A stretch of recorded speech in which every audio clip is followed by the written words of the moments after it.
I am Andrea Glass, and today is March 21st, 2014, and I am here interviewing Peg Diekers at the LGBT Center in Harrisburg, Pennsylvania. So let me ask you, Peg, is it okay to ask you a few questions about your experience here? Absolutely. Absolutely. Wonderful, wonderful. I'm really looking forward to getting to know more about your story. So let me ask you kind of a very general question to start off. How do you consider yourself to be affiliated with the LGBT Center here or the LGBT community in Harrisburg? How did you come to be involved here or involved in this aspect of life in Harrisburg? Really, probably from two perspectives. One professional, well, both professionally and personally. So I have a history of working in social justice arenas. And so I come at it professionally and most specifically having done work during the height of the AIDS crisis for the South Central AIDS Assistance Network in the Tri-County area. And really came to know the community through that work. And I was also new to Harrisburg then, so.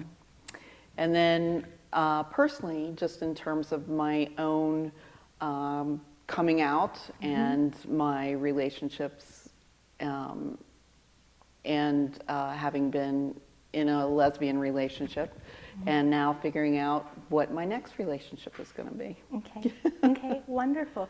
Well, I'd like to explore both the personal avenue and the professional avenue. Do you have a preference for where we start first? I do not. Okay, well, let me hear a little bit more about your professional background. I am just fascinated by the work that you've done, and you have a very impressive resume looking at your resume online. But tell me about some of your early professional experiences here in Harrisburg. Tell me a little bit more about this culture and especially this AIDS project that you were involved in. Right. I was a graduate student in a doctoral program, Human Development and Family Studies at Penn State, and moved to Harrisburg because of my relationship at the time, and had just collected my data and had studied really alcohol use among youth, and then had to look for a job while I finished my dissertation.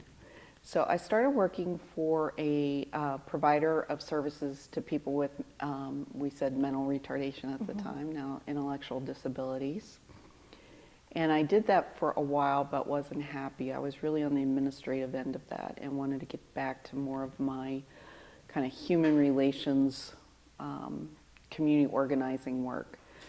And applied for a position. It was really interesting because unbeknownst to us, there were three individuals interviewing for the same three positions in the region.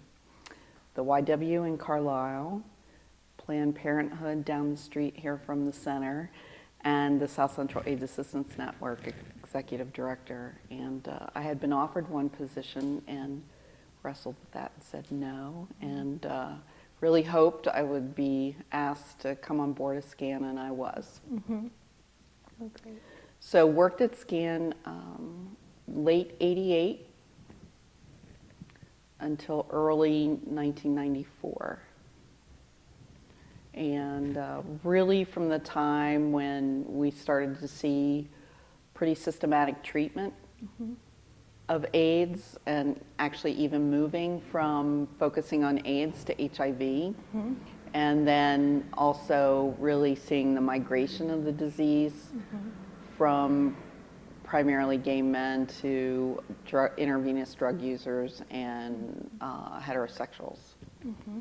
So very excited, had worked to really build the organization. I was the first paid staff.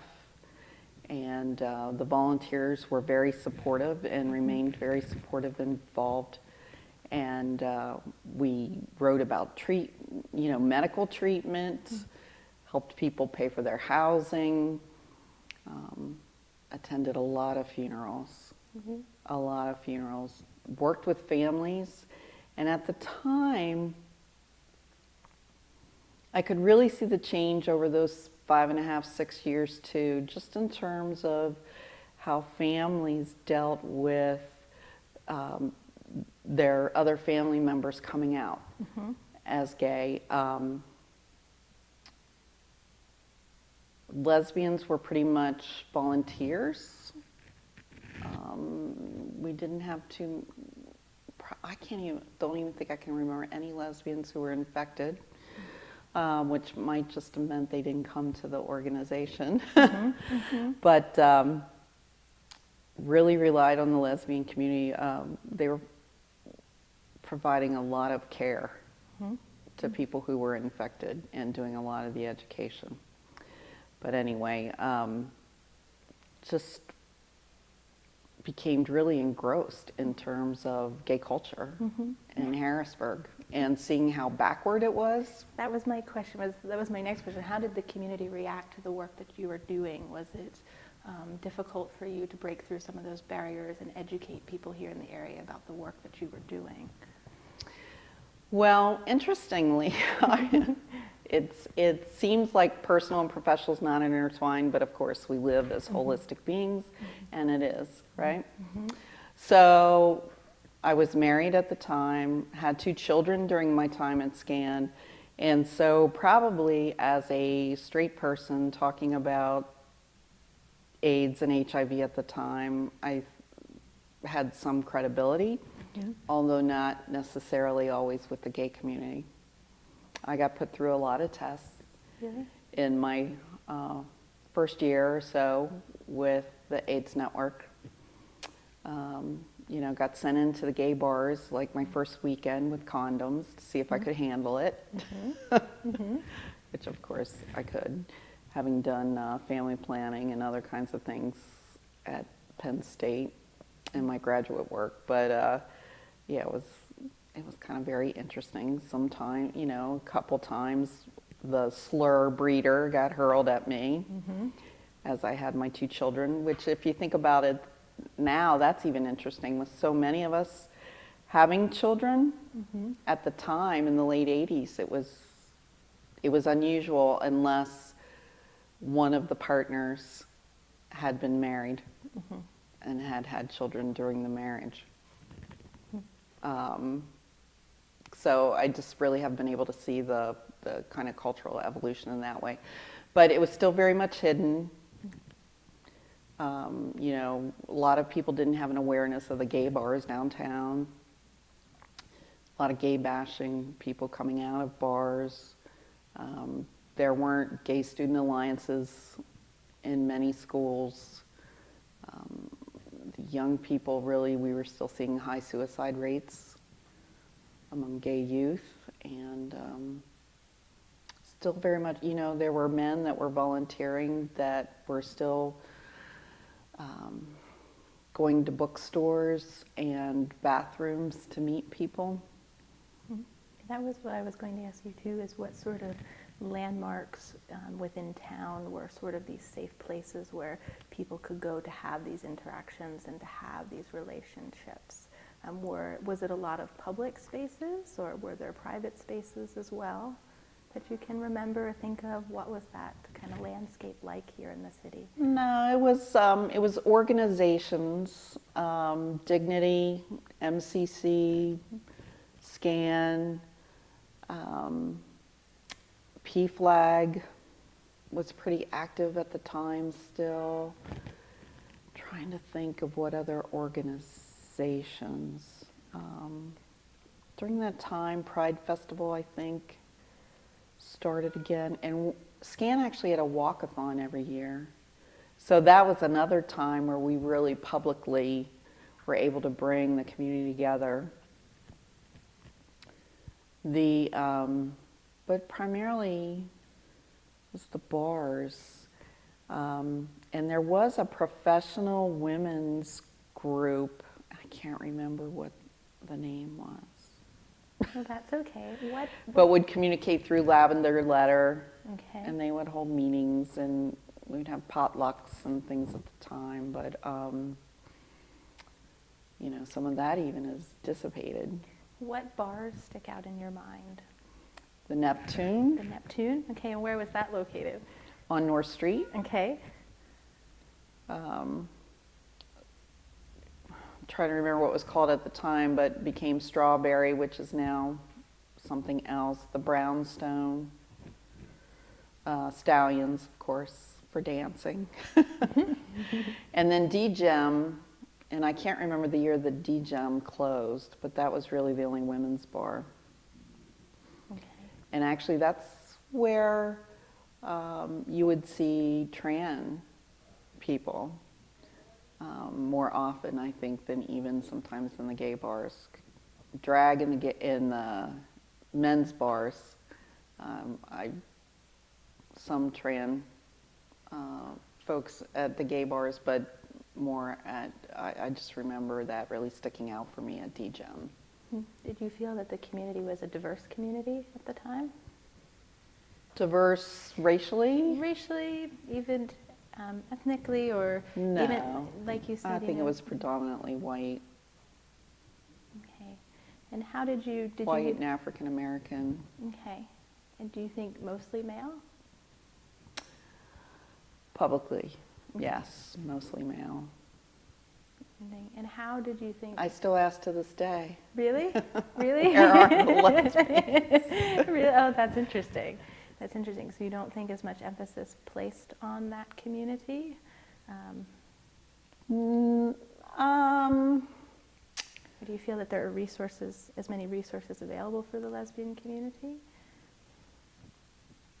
That's an interesting question, and this is why. I see our resources mostly joint. I can really only think of one lesbian-specific resource, and that's the women's group out of the center.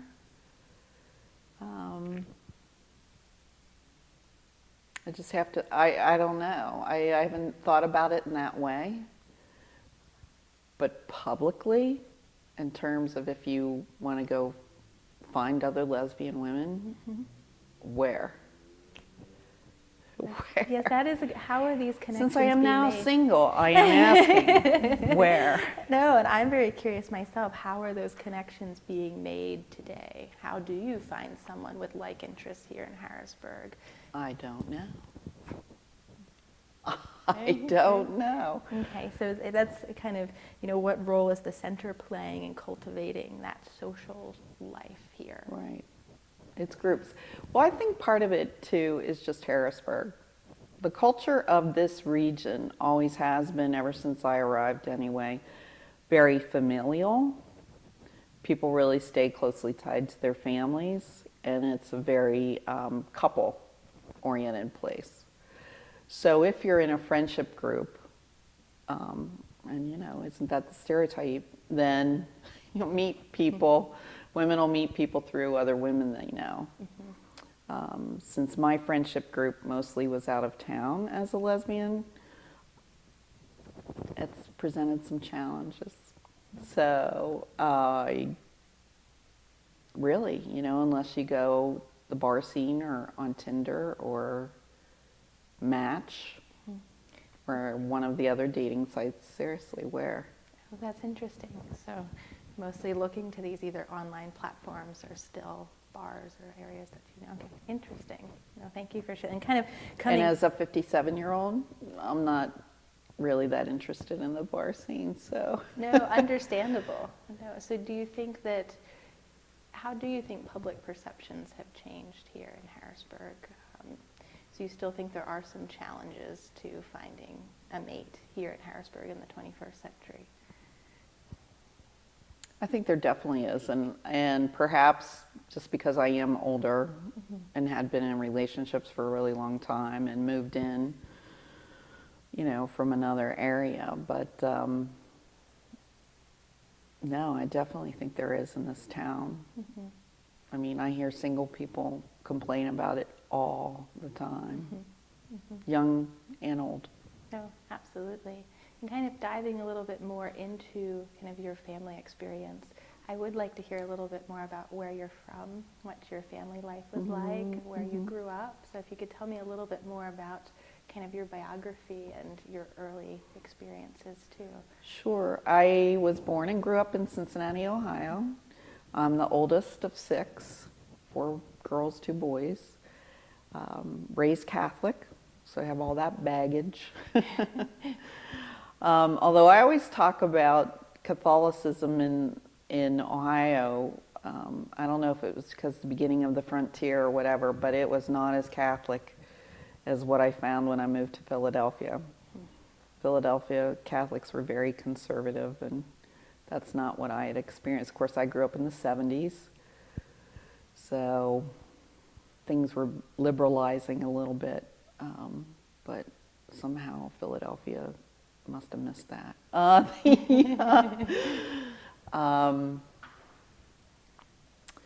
Went to Ohio State, really worked in the residence halls professionally. That's how I got to Philadelphia, went to work at Villanova.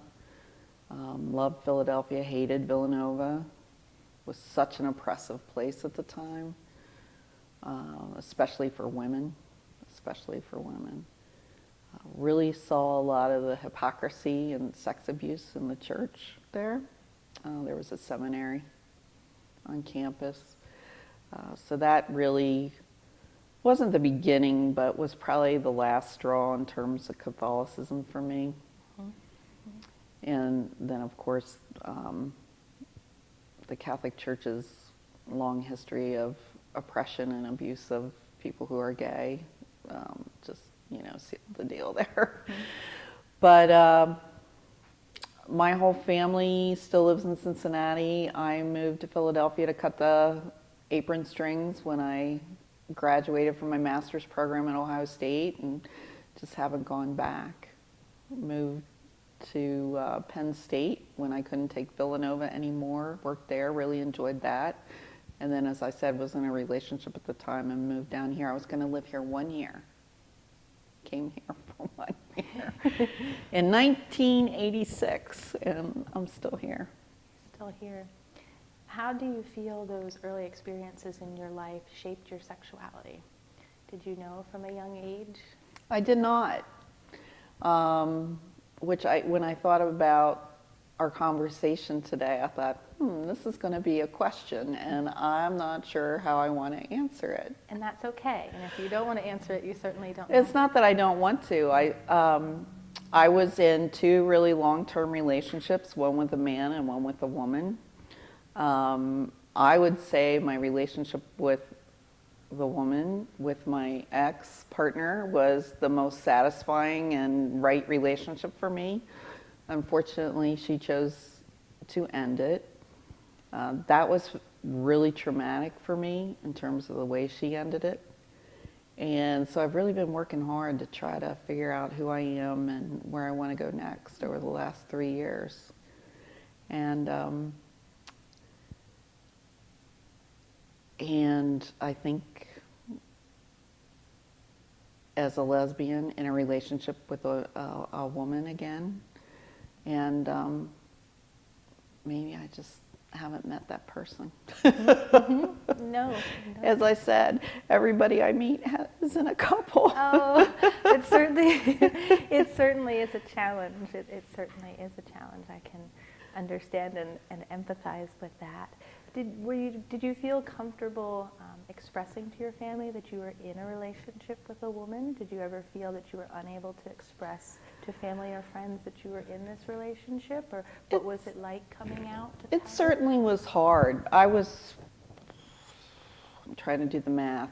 I was 43. Yeah, 43. I had this big ta-da revelation one morning I described to people. I was on the treadmill in my basement, and it was like the gears in my head finally all clicked and aligned. And I was like, oh, I can't have the relationship I want with a man. And then I was lucky. I fell in love with a woman, and life was really good for about 12 years there. But I knew, and maybe it's because I didn't grow up with all the baggage of oppression and prejudice and hate, I knew that I needed to be out so took a little time to really understand where I was and where our relationship was and how I wanted to talk to my children, my two daughters, but also friends and family, and then did. And I grew up in a really, what I would consider healthy family now, having known how lots of people grow up. I knew my family would not be, my parents wouldn't be happy, but I knew that bottom line, they always supported us. Really and that was my experience. That's really, so you never lived in fear of ever having to express who you were to anyone that was close to you? No, not for more than a few moments. You know, that was hard to tell my parents. I knew they wouldn't totally understand. Luckily though, I have cousins who also are gay, which I think is fascinating. As an ethnographer, my mother has 3 siblings. The oldest child of 3 of the 4 siblings are gay. Interesting. Raised a lot of, well, you know, and I was trained as a developmental psychologist, more or less, so nature versus nurture really raises a lot of interesting questions. No, it certainly does. But no, again, my parents weren't excited. They're very Catholic religious, and so they had all that they had to sort through, and you know, just their age. But they were always very accepting, and we spent Christmases with my family, and you know, just never had an issue. Went on big family vacations to the beach together, and all my siblings were very accepting. My one brother kind of had to work through it a little bit, and I'm not sure what that was about, but he was fine then. Okay.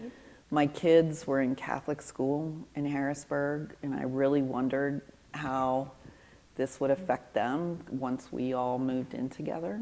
Mm-hmm. And I always felt it necessary to tell parents when their kids were coming over to do overnights, even. No, and never one problem.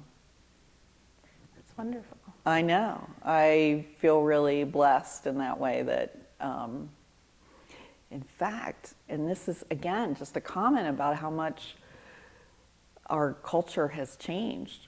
In fact, they kind of got bonus points for having a gay mom. It was like, at the time, kind of a novelty, like the thing. I find that, I mean, did you have parents that were curious that asked you questions, or friends of your daughters that would be curious and would ask you certain questions about your life? Yeah, I could feel some of my daughter's friends kind of observing more than asking direct questions, but the parents wouldn't really ask questions, but they would come sometimes to check it out. They would make an extra effort to like come into the house, you know, and kind of just check out what's going on and see how the other half lives. Oh, that's interesting. But, you know, there wasn't one kid who wasn't allowed to come stay overnight at our house, or never had one problem, which I always complimented the parents. I kind of used that as a diffuser in the whole like talk. You know, your daughter's been really supportive of my daughter Blair. I know, you know, that says a lot about you, who you are as a person, and teaching your children to really love all people, and kind of in some ways put them in a position where they almost couldn't. Yeah, that's great. So you almost have used it as a teaching experience in a lot of ways, and to kind of make connections. Yeah, I guess that's true. I really, really like that. How do you feel religion, what role do you feel religion plays in your life today? Do you have any other associations with religion still, or association with the Catholic Church? I don't. I mean, it is the tradition I was brought up in. If I was going to practice a Western religion, it might be that, but I just don't feel that I need to belong to an organized religion. Mm-hmm. I'm a spiritual person, but not a religious person.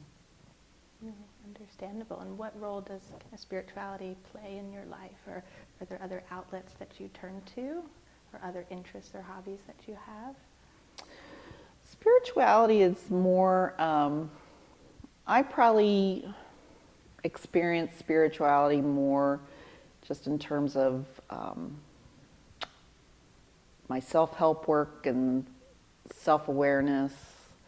Spent a lot of time in therapy over the last 3 years. And just really, I think too, in terms of doing social justice work and seeing the good and the evil that we do to each other, I kind of draw on my sense of the collective and a sense of the rhythm of the universe that way. I do like to spend time outdoors, so that's probably in some ways a component of it. I really admire your passion for social justice. How did you then come to be so involved with domestic violence issues? Well, you know, and just to take a step back, probably my social justice work is how my religion has stayed with me or played out in my life. Because the one thing I'll say about Catholics, at least Catholics in the 70s, social responsibility was a huge component of what I was taught and taught to practice all through my grade school experience in a Catholic grade school. You know, be it mission babies, collecting money for mission babies, or UNICEF, or, you know, the food pantry, or visiting older folks in nursing homes. Social responsibility work was really important and really emphasized. So kind of the small c Catholicism part.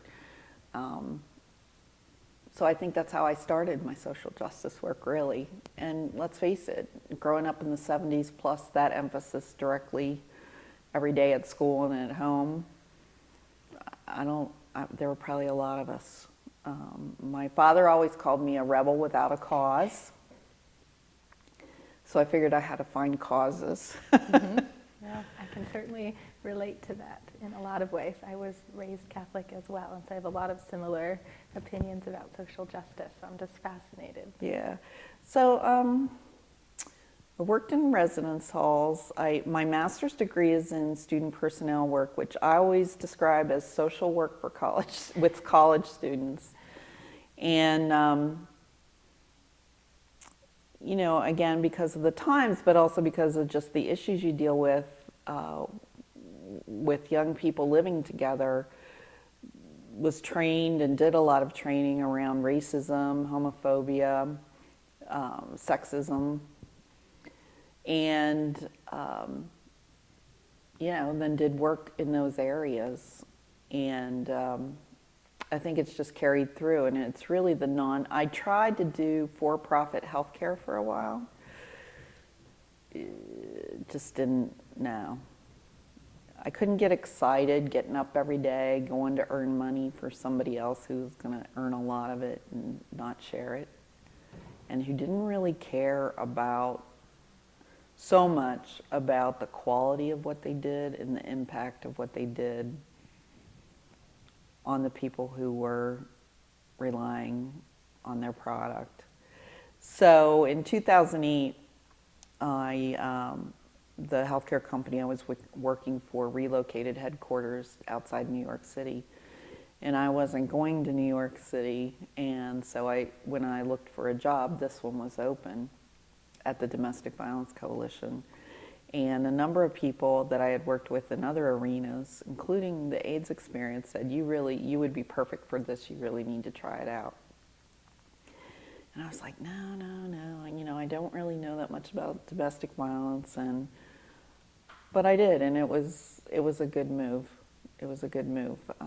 It's been hard because anybody who took the helm of a nonprofit at the beginning of the recession, what possessed me in the fall of 2008 to to now be responsible for the success or failure of a nonprofit. I don't know, but I did, and it's worked out really well, and I've learned so much.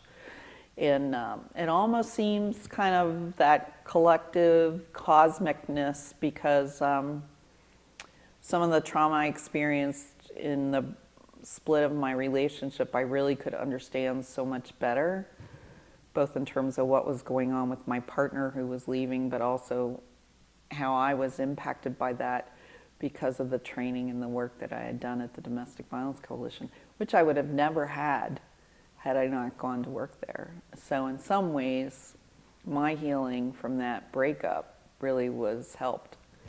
So in many ways, your personal and professional life really has always been intertwined. Yes, although it didn't seem like it. Each informing the other, and so I get a sense that you're always driven by this higher purpose and this need to help others. Was it hard to kind of emotionally disengage from your work at times? Did you find that you became overly invested in what you were doing, or hard to ever separate? I definitely have had those moments. I mean, and part of that is just maturing, I think, professionally. But I always credit my kids and now my dogs. I mean, every night when you came home with 2 small children, you had to refocus your perspective immediately. And I think that helped me not take myself too seriously. Always take the work seriously, but not my role in it too seriously. And also it just caused me not to, what's the word I'm looking for? Become so absorbed or consumed by the work, because I had these 2 little people who now are big people who caused me to really focus on what was important. I mean, I grew up, family was number one, and that really still resonates for me. Mm-hmm. And doing the AIDS work, and then just in terms of my age now, having gone to so many funerals in my life, I am telling you, the people that are with you at the end are your family and a few very close friends. Mm-hmm. And that's where we need to spend our time. Yeah, absolutely.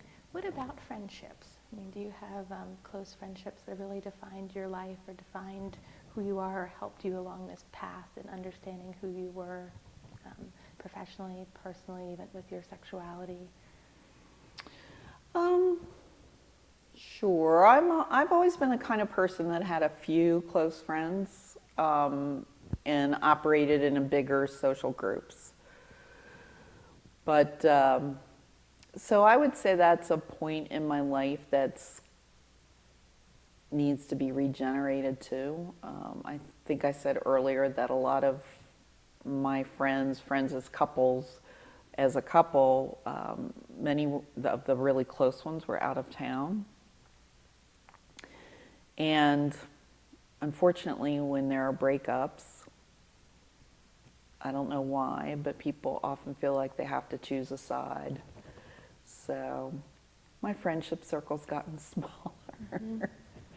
And then some of the folks that we used to hang around with a lot were work friends, and some of those people have relocated to other cities. And, it's nice. We keep in touch, but it's not the day-to-day kind of friends.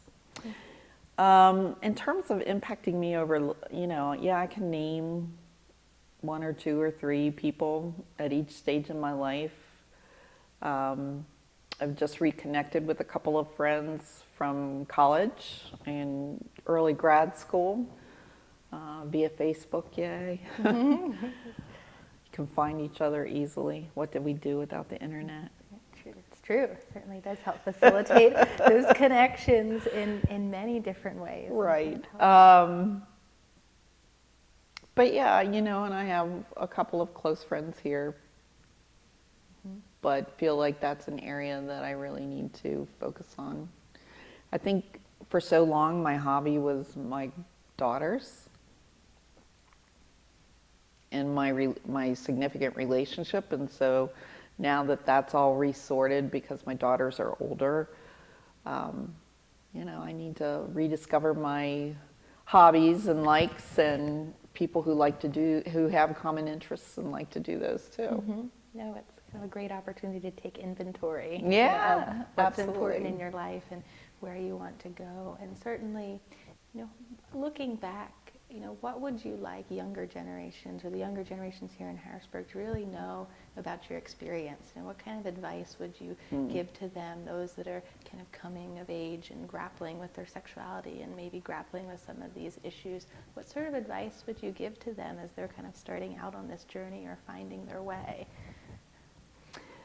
I think I am a great example of the fluidity of life and as well as sexuality. These decisions feel so absolute and as if there's a yes and a no or a black and a white answer, and life just isn't that concrete, which is good because I've made plenty of mistakes in my life and have had lots of opportunities to do better. And it really is true that it gets better. And I don't know, I guess the advice is really to invest in knowing yourself and being true to yourself. And when I think of times that I've made bad decisions or gotten in trouble, it's because I wasn't being true to myself. And a random act of kindness here or there really can make oneself feel better, as well as be the world of difference to the person that you help. And I've kind of really renewed that philosophy lately, because I know just in these last few years when I was at my lowest, it was always the people you didn't expect that made the biggest difference. Absolutely, I can agree with that. And I like this idea of how comfortable you are, and I like this notion of fluidity and kind of breaking down those barriers if they're having to be, one way or another. How did you come to identify as lesbian versus bisexual, or how did you go about describing yourself or representing yourself? Was that a process of choice, or how did you come to that? Well, I think I still struggle with it a little bit, actually, and it's a big challenge for me in thinking about another relationship, because if you identify as lesbian, you can close off relationships with men, right? I think, wow, if it's difficult even as a lesbian to meet people, how hard it must be for people who identify as bisexual. I may be bisexual, I don't know. And I really spent a lot of time trying to figure that out last year. You know what I decided? Doesn't matter.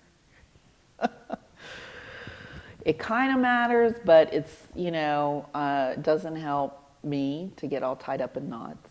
I've always been the kind of person who meets people, enjoys people, falls in love with a few people. And likely that's what my experience will be again, and then I'll know, right? But it really feels a little risky sitting here even saying that right now. There is a lot of backlash or prejudice about bisexuality. I had friends say to me, well, you're not a real lesbian, you had a relationship with a man. That's really hurtful. Really hurtful. And I'm not sure why it matters, as long as you're being honest and genuine with the people that you are friends with or in a relationship with. And I find that interesting that you would experience almost that reverse prejudice in a sense. So you did get that feeling that there's a level of authenticity, would you say? Or how would you categorize that? So you feel that if you didn't always know, or maybe you had a diverse set of experiences that you were treated differently than if you knew you were a lesbian from a young age? Maybe I'm not summarizing that correctly. Or only with women or with multiple women. Okay. Yeah. Oh, I find With that many fascinating. women. Yeah, it was hurtful, and it used to anger me because I felt it was hypocritical. Because we're all socialized, right, in our society, first as straight. And many of these women who said, "You're not a real lesbian," you know, dated boys, but of course weren't married to them. So I think it was the fact that I was married. But at the time when I was really, in the 90s where I was really figuring this out, there was a whole body of literature. What was the book? I even think I donated it to the center. From Married Life to Lesbian Life. And I knew lots of women at the time who'd been married and then figured out, no, this doesn't fit. So, yeah, I think we just really do ourselves a disservice when we have to label and categorize and somehow make ourselves feel more secure, I guess. Mm-hmm. Did you, speaking of books, did you find any books or magazines or television shows or films helpful for you in defining your sexuality, or any sort of other kind of popular culture sources that you look to? Well, that book was helpful. I mean, that didn't help define, but it helped me feel not so odd. Mm-hmm. And there, I read lots of books. That's what I do. Being an egghead, kind of a nerd. I have an issue. I read all about it, try to figure it out that way, and then talk to people. Mm-hmm. Did you turn to websites or forums or any other sort of advice areas? No, because people were just using email a lot then. Still instant messaging on AOL. It was think about it. It's not that long ago. It was a really different time. You're right. No, things are rapidly changing in the digital world for sure. What about, I'm also kind of fascinated by this notion of how we kind of perform our sexuality, or how we're made to feel we have to perform a role, say, as a lesbian. Did you ever feel the need to perform, to dress a certain way, to customize your language, to speak in certain terms? Did you ever feel the need to adjust who you were to fit in to a role? I think because of the group of lesbians that I spent the most time with, I didn't really, and we were older, so folks had kind of been through that. I think, I remember some times at first where I thought, oh, I can't wear that. It's too girly, or, only a straight girl would wear that. But other than that, I don't know. Not really. I have had the experience, though, where I thought, wow, there should be a guidebook, that should get handed out to each of us. It's true, because there's kind of these stereotypes that are out there of what you're supposed to be and what you're supposed to look like and supposed to fashion yourself as. So I just was curious if you ever felt pressure to kind of conform to a certain image. No, it wasn't conform to a certain image, but there were certainly many times where I felt kind of ignorant. And I think that led to there ought to be a guidebook, And now, if you know what questions to ask or how to ask them, you can find most of it on the internet. You really can. So there are kind of guidebooks or cheat sheets on the internet. And that's just really a role, and that's another reason why I'm so committed to the center, because in each of these different experiences over the last several decades, we would all look at each other and said there needs to be a community center where people could gather, where people could find information, where somebody would be responsible to kind of help you along. Mm-hmm. How often do you come to the center? Probably like once a quarter, and it's only through my volunteer work, really. Mm-hmm. And what sorts of projects do you volunteer for? I am a volunteer for the History Project. I'm helping raise money to support the project, to buy the cameras. We're applying for a grant to buy the equipment for a traveling exhibit, and to develop a website that's somewhat interactive so that we can really disseminate this kind of information out to, the entire community. Okay. Did you look to other cities or other centers as a model for this project or for this center? The creators did, and there are websites that we point people to, and they've been really helpful too, even talking to us now, most recently, about how they develop their own websites. Two of the faculty from Dickinson, though, who were really helpful. The one faculty member had been very involved in creating an oral history of 3 Mile Island, the disaster, and that really has guided our work on the history project too. Oh, great, great. What about personally? Did you look beyond Harrisburg for advice, or did you ever go to, say New York or another large urban center to have any sort of experiences or to guide your personal life? I haven't. I didn't, and I haven't. I think about where do I want to live next, if anywhere else. I knew, though, that I wasn't going to leave the Harrisburg area until my children were launched out of college. So I still have a couple years, but I feel like that's a decision point. And part of that decision point is really thinking about, is it a community, is it a city that is supportive of the gay community there, and how does it rank on the top 10 American gay cities? Mm-hmm.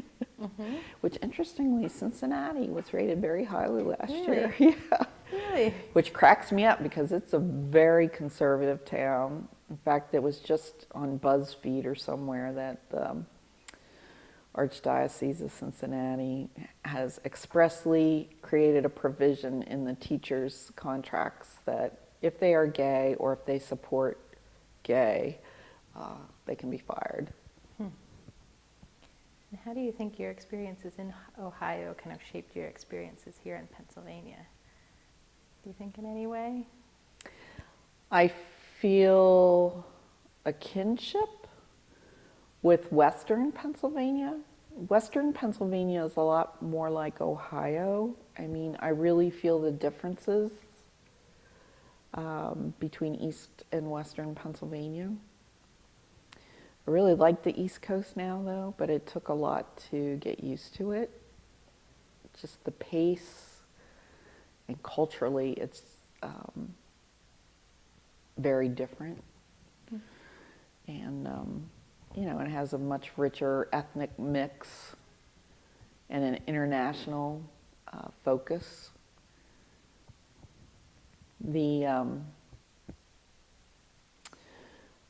I guess it wasn't so much Ohio, although this is true for Ohio, but the Germanic history of Ohio and my own family probably helped me in Pennsylvania because of the Pennsylvania Dutch roots in this area. If I was other places in Pennsylvania, it probably wouldn't have.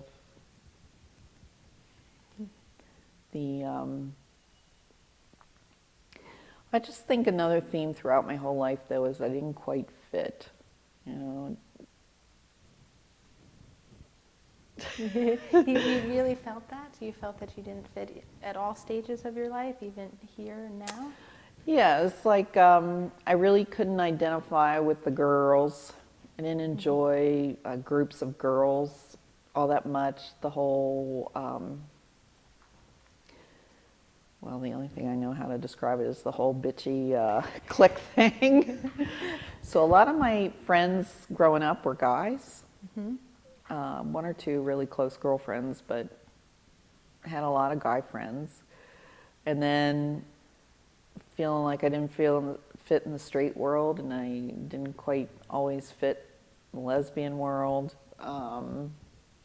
So, What tools do you think should there be in place to help us with that sense of belonging? Because I think that's something, and I think that's a universal theme that most people struggle with at some point in their life. And what tools do you think should be in place to help people feel like they belong, or what would have helped you feel more like you fit?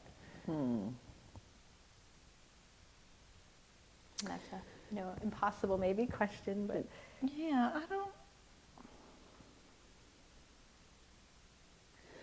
I guess acceptance, just that expressions of, expressions of everybody's an individual, and yet we can all belong, and there isn't one way.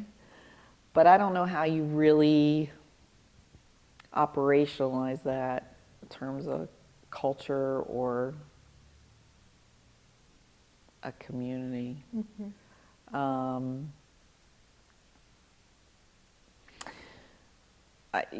I guess the only other thing I can think of is there's just not structured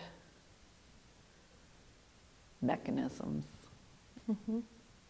to connect people. There's some y'all come kinds of experiences, but then when you get there, it often, you're kind of on your own. And I've gotten better and more comfortable with that, over the years. But I think especially for a young person, I think that's hard. And I think that's why Common Roads is so important, because it helps establish a friendship group. And where do we go from here? What do you think Harrisburg's future role is in facilitating this, or where do you think we're going? How can we help those in the future? I think we have to be visible. I think we have to help people still come out, be out, not so much come out, be out.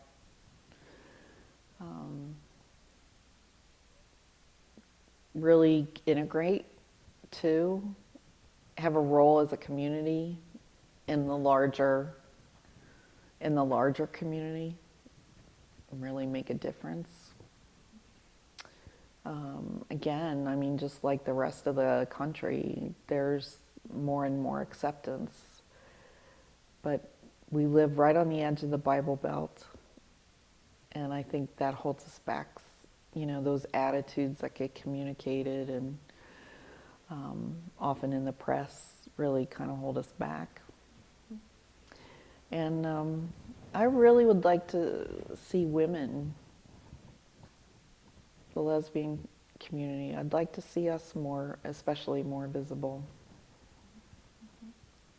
Are there any stories that you'd like to share that we didn't get to talk about, or any questions that I didn't ask that you really would like to share or answer or talk about?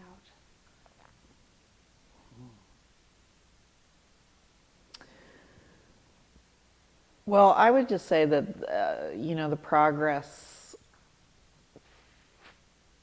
for the LGBT community really is because people got involved. It's been very grassroots.